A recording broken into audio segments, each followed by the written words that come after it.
Hi friends, இன்றைக்கி செவ்வாய்க்கிழமை evening போல் முருகரை போய் பார்த்துட்டு வந்துட்டு வீட்டில் வந்து 8 to 9 வந்து செவ்வாய் ஓரையில் வந்து ஐயனுக்கு வந்து அபிஷேகம் பண்ணியிருக்கேன். ரொம்ப நாளுக்கு அப்புறம் வேல் பூஜை பண்ணலான்னு தோணவே சரி இந்த வாரம் வந்து நைட்டு 8 to 9 தான் வந்து செவ்வாய் ஓரையில் வந்து முருகனுக்கு வந்து அபிஷேகம் பண்ணியிருக்கேன்.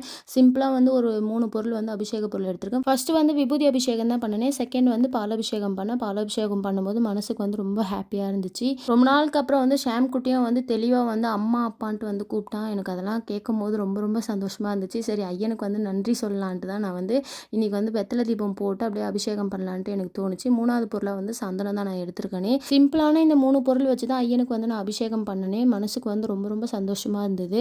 ஈவினிங் போல் வந்து ஐயனை போய் பார்த்துட்டு வந்து நைட்டு 8 to 9 செவ்வாய் ஓரையில் தான் வந்து பூஜை பண்ணினேன். ரொம்ப ஹாப்பியாக இருந்துச்சு. ஐயனுக்கு வந்து சூப்பராக அலங்காரம் எனக்கு தெரிஞ்ச அலங்காரம் பண்ணி முடிச்சுட்டு வெத்தலை தீபத்துக்கு எல்லாமே ரெடி பண்ணிட்டேன். நைட்டு போல் அபிஷேகம் முடிச்சுட்டு வெத்தலை தீபமும் ஏற்றி முடிச்சிட்டேன். இன்றைக்கி ஐயனுக்கு வந்து நெய்வேத்தியமாக ஆரஞ்சு பழம் தான் வச்சுருக்கேன். கற்பூர ஆரத்தியும் வந்து காட்டி முடிச்சிட்டேன்.